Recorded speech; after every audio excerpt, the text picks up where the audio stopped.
amigos e amigas, bem-vindos todos e todas. Eu sou Luiz Portinho, procurador federal aposentado. Nós estamos aqui na Paradesporto TV, inaugurando hoje um novo programa aqui no canal, o Informativo STF. Vamos trazer aí as principais julgamentos, notícias da semana pela Suprema Corte e os processos que estão aí na vitrine, sendo analisados pelo plenário virtual da Corte.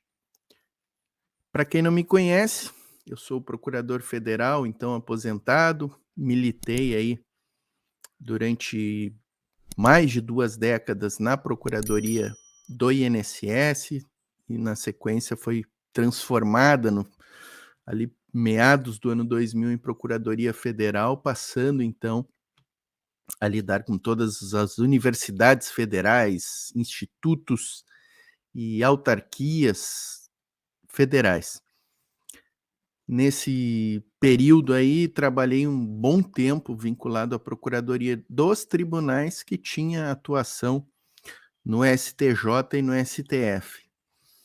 Então, quero trazer esse novo programa aqui. Espero que gostem, pessoal, aí, você que quer notícias, não só quem quer notícias do STF, mas quem está se preparando para concursos, é importante sempre estar por dentro do que vem decidindo o Supremo Tribunal. Vamos trazer então aqui já compartilhar aqui na tela ó, o informativo, né, que é sobre o que a gente vai conversar um pouco. Essa semana aí estamos no informativo 1066 já, né?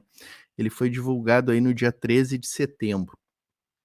Tivemos uma semana movimentada aí no plenário, abrangendo matérias aí de direito administrativo, constitucional, eleitoral e direito processual, com 2 temas interessantes ali, requisição de pequeno valor dos entes federados e a questão de ação de improbidade, legitimidade ativa, uma discussão que vinha há algum tempo já aí acontecendo e a gente necessitava dessa definição dessa questão da legitimidade. Vou trazer então, vou começar a dissecar aqui alguns desses julgamentos. Vamos começar falando, pessoal, do julgamento aqui de direito administrativo, competência do Tribunal de Contas da União para fiscalizar verbas federais complementares ao Fundef e ao Fundeb. A ação direta de inconstitucionalidade 5791. Analisando aí o artigo 60 do ADCT, 212 da Constituição, 71 da Constituição e a compatibilidade da Lei 14.113 de 2020 no artigo 30 lá, que estabeleceu essa previsão da fiscalização pelo TCU dessas verbas dos fundos, né? Dos fundos do ensino fundamental e do Fundo de Manutenção e Desenvolvimento da Educação Básica, o Fundef e Fundeb.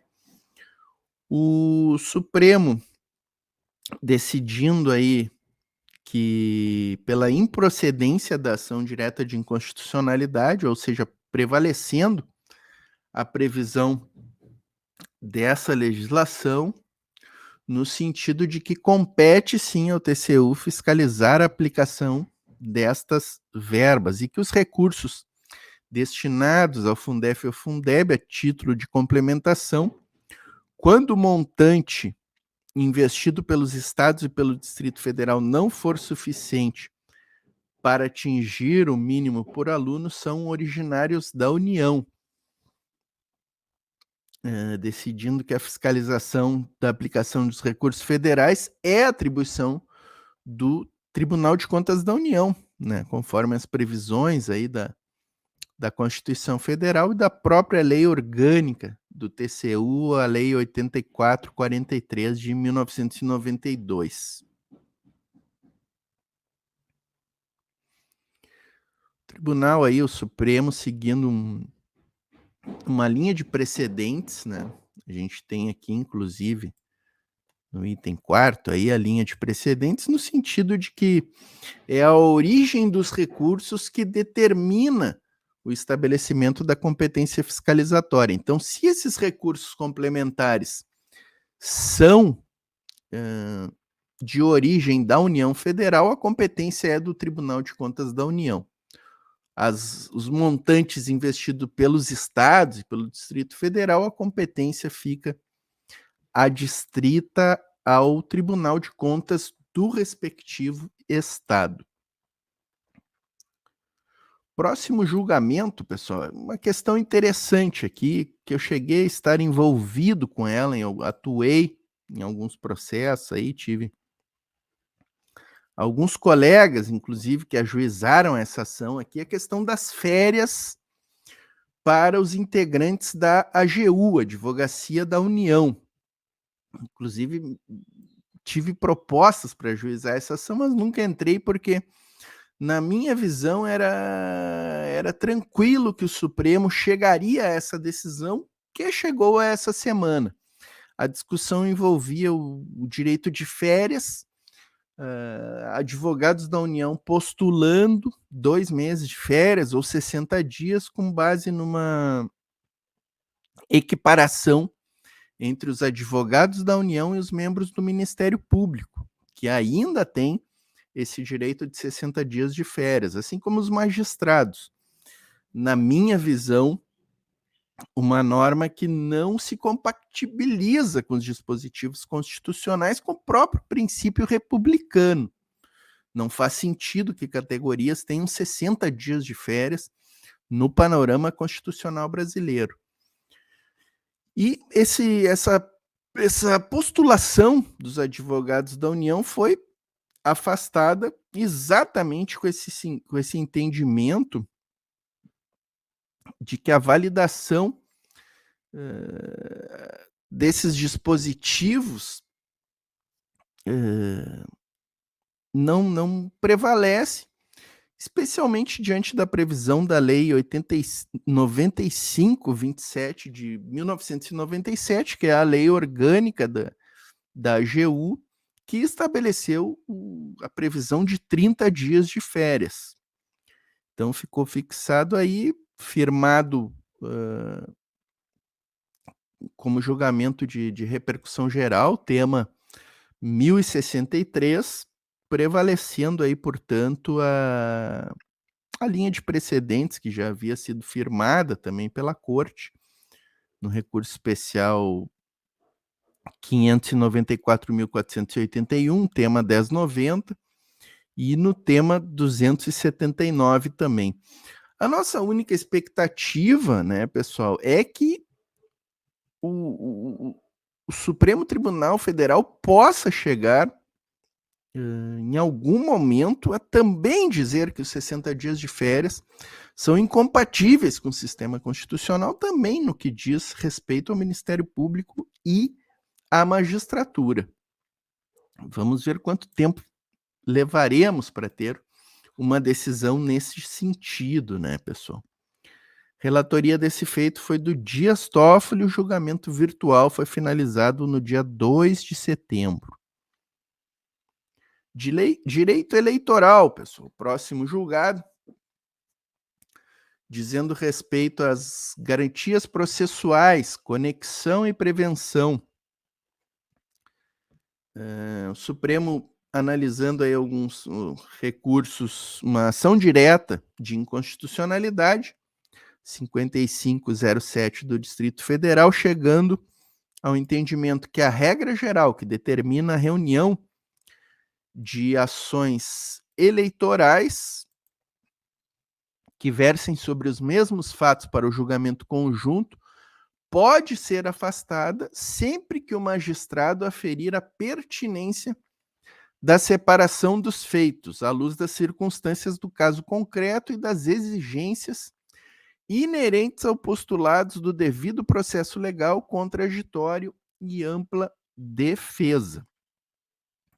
Estamos aqui com o artigo 121 da Constituição aí, que estabelece que lei complementar disporá sobre a organização e competência dos tribunais, dos juízes e direito das juntas eleitorais. E a Lei 9504, aí, que é a lei eleitoral, foi modificada aí pela Lei 13.165, a mini reforma eleitoral, né? Estabelecendo no artigo 96b essa possibilidade de reunião de julgamentos comuns em ações eleitorais propostas por diversas partes sobre o mesmo fato, sendo competente para apreciá-las o juiz ou relator que tiver recebido a primeira. Portanto, a questão da prevenção. E o tribunal aí tomou esse julgamento atento às garantias fundamentais do devido processo legal contraditório e ampla defesa, no sentido de que cabe, na análise do caso concreto, a verificação, no sentido de que, se essa reunião de processos não trará prejuízo a essas garantias fundamentais do processado, no caso, né? Então, uma decisão aí interessante do STF. Gostaria de saber a opinião do meu amigo Caetano Lopumo, né? Nosso desembargador aí do Tribunal Regional Eleitoral do Rio Grande do Sul, minha grande referência nas questões do direito eleitoral aí.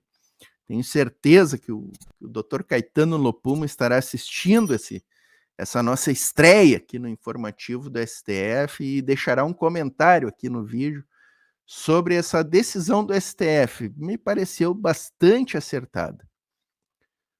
Próximo caso, pessoal: direito processual civil, execução contra a fazenda pública, requisição de pequeno valor, organização política administrativa, poder judiciário. Aqui nós estamos diante do caso, pessoal. Estamos em sede de recurso extraordinário. O tema 1231 foi a questão aqui diz respeito à fixação, edição de norma pelos entes federados que estabeleça quantia para requisição de pequeno valor inferior àquela prevista no artigo 87 do ADCT.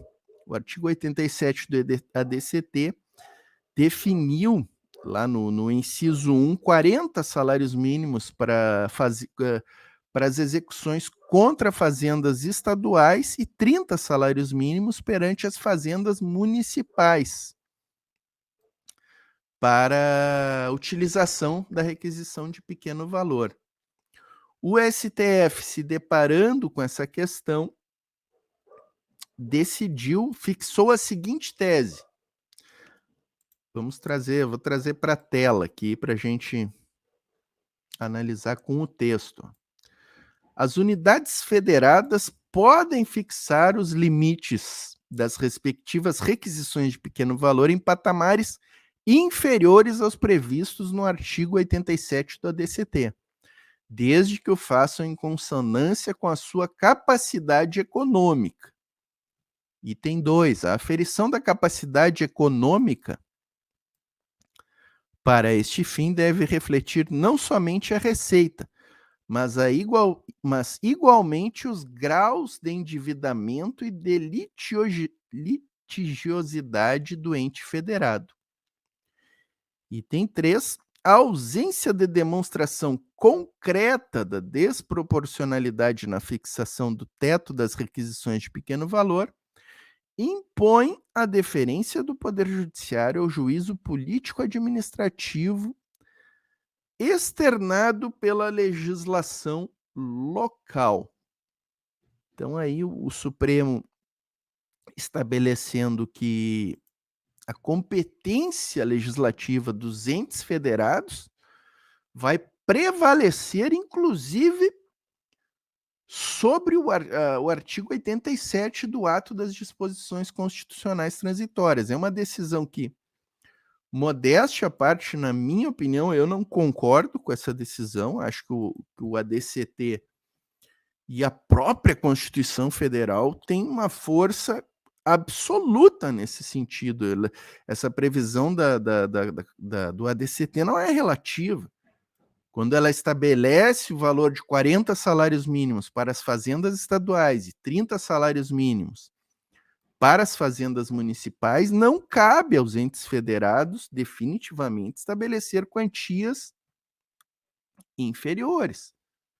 Mas o Supremo Federal decidiu de forma diversa. O Supremo Federal decidindo aí que deve ser adotada uma postura de autocontenção do Poder Judiciário quando não houver demonstração concreta da desproporcionalidade na fixação do valor referencial. Então aí o Supremo Plenário, por unanimidade, reconheceu a existência da repercussão geral constitucional do tema 1231 e no mérito, por unanimidade, reafirmou a jurisprudência dominante sobre a matéria, dando provimento ao extraordinário e assentando a constitucionalidade da Lei 10.562 do município de Fortaleza, que fixa como teto para pagamento da requisição de pequeno valor o equivalente ao maior benefício do regime geral de previdência social. Vejam bem que aqui o equivalente ao maior benefício do regime geral de previdência social hoje está em torno de R$7.000. Então, essa lei do município de Fortaleza estabelece um teto para pagamento de RPV de aproximadamente 7 salários mínimos. Veja bem, enquanto o ADCT, lá no artigo 87, está fixando 30 salários mínimos. Realmente é uma posição que eu definitivamente discordo, mas o Supremo Federal tem a palavra final em relação às questões constitucionais. Último julgamento aqui dessa semana, pessoal, a legitimidade do Ministério Público, né? A improbidade administrativa e legitimidade ativa. A questão era uma grande discussão que existia nos tribunais se os entes públicos que sofreram prejuízo em razão do ato de improbidade também estão autorizados de forma concorrente com o Ministério Público a propor ação e celebrar acordos de não persecução civil em relação a esses atos. A questão chegou ao STF por 2 ações diretas de inconstitucionalidade, 7042 e 7043, e o Supremo Tribunal Federal chegou à conclusão que sim, que os entes administrativos, os entes públicos têm a legitimidade ativa concorrente junto com o Ministério Público para ajuizar as ações civis públicas e celebrar acordos. Segundo o STF, a Constituição prevê de modo expresso, vamos trazer o texto aqui para a tela, a privatividade da legitimidade do Ministério Público apenas para a propositura da ação penal pública. Eis que afasta tal característica com relação às ações de natureza civil, não impedindo, para as mesmas hipóteses elencadas, a legitimação de terceiros. Além disso, nas ações de improbidade administrativa, a atuação do MP é extraordinária na defesa do patrimônio público. Aqui um dado importante, né, pessoal? Já a atuação da pessoa jurídica lesada, que foi quem sofreu os efeitos gravosos dos atos improbos, é ordinária, pois objetiva a proteção em seu próprio nome daquilo que lhe é inerente, o seu patrimônio. Então aí uma decisão importante que confere segurança jurídica, né, pessoal? O Supremo ainda aprofundou um pouco mais a questão, dizendo que a Constituição consagrou vetores básicos da administração pública a respeito à legalidade, impessoalidade e moralidade. Artigo 37 da Constituição, além do combate à corrupção e à improbidade administrativa, que a supressão da prerrogativa das pessoas jurídicas lesadas fere a lógica constitucional de proteção ao patrimônio público e representa grave limitação ao amplo acesso à jurisdição. Decidiu ainda que, no tocante ao polo passivo, não deve existir a obrigatoriedade da defesa judicial do agente público que cometeu ato de improbidade por parte da advocacia pública, pois a sua predestinação constitucional, enquanto função essencial à justiça, identifica-se com a representação judicial e extrajudicial dos entes públicos. Contudo, permite-se essa atuação em caráter extraordinário desde que a norma local assim disponha. Então tá aí, a partir de então, dessa decisão que pacifica o entendimento da questão, os entes públicos também têm legitimidade concorrente com o Ministério Público para a defesa dos seus patrimônios lesados por atos de improbidade. Finalizando, pessoal, temos aqui julgamentos acontecendo aí essa semana no plenário virtual do STF. Começo pelo último aqui, pessoal, que é a ação direta de inconstitucionalidade 7222, medida cautelar, questão do piso salarial dos profissionais de enfermagem, né, pessoal? Essa questão que chegou aí ao Supremo, o ministro Roberto Barroso concedeu a liminar de uma medida cautelar para suspender o piso salarial dos profissionais de enfermagem.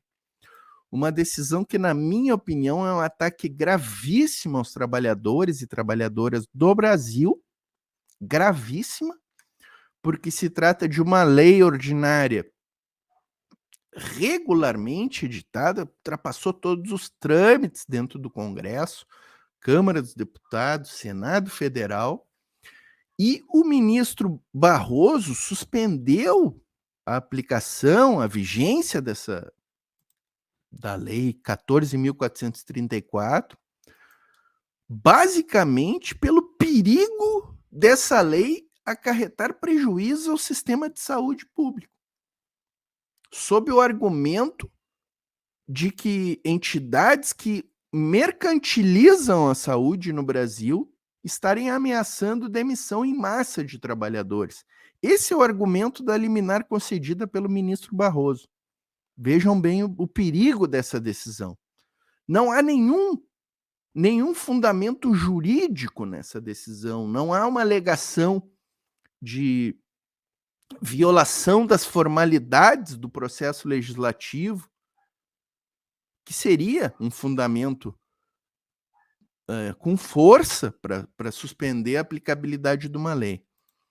Essa questão está aí no plenário virtual e pela notícia que temos hoje, já se formou a maioria para a manutenção dessa medida cautelar. Então, nós lamentamos essa decisão. Estamos lamentando essa decisão. As outras questões aí postas a julgamento, pessoal. Reclamatória 42.576, relatoria do ministro Fachin, trazendo aí, deixa eu compartilhar a tela aqui, trazendo a questão da alienação de ativos da Petrobras. Essa é uma questão extremamente interessante, controvérsia no sentido de sustentar que a constituição de subsidiárias, a partir do desmembramento da empresa matriz, com a finalidade única de alienação do controle acionário, caracteriza um desvio da finalidade e prática proibida e inconstitucional. Uma questão de extremo relevo. A ação direta de inconstitucionalidade 6596, relatoria da ministra Rosa Weber. Alienação de terras públicas, outra questão extremamente pertinente, interessante e importante. a análise de constitucionalidade de dispositivos de Constituição Estadual do Estado do Mato Grosso, que condiciona a alienação ou a concessão de terras públicas a terceiros à aprovação da Assembleia Legislativa do Estado, salvo para fins de reforma agrária. E a última questão, submetida ao plenário virtual, ação direta de inconstitucionalidade 2355, relatoria do Nunes Marques, aplicação de ICMS em áreas indígenas. A controvérsia é em face de dispositivos de lei estadual do Paraná, que obriga os municípios que tenham reservas indígenas, consideradas unidades de conservação ambiental, a aplicarem parte da receita do ICMS diretamente nas respectivas áreas indígenas. Então é isso, pessoal. São essas as questões aí trazidas, as questões, julgamentos recentes, julgamentos atuais acontecendo aí no plenário virtual do STF, trazidas aí no informativo 1066. Espero que tenham gostado, pessoal. Espero que a audiência seja boa. Conto com a curtida de vocês aí. Quem não está inscrito no canal ainda, se inscreva. Ative o sininho para notificações. Compartilhe o link nos seus grupos aí, quem gostou. E na semana que vem estaremos de volta aqui com o informativo do STF. Espero que gostem, espero que a audiência seja boa e que a gente possa continuar aqui com esse projeto do informativo STF. Valeu, pessoal, um abraço.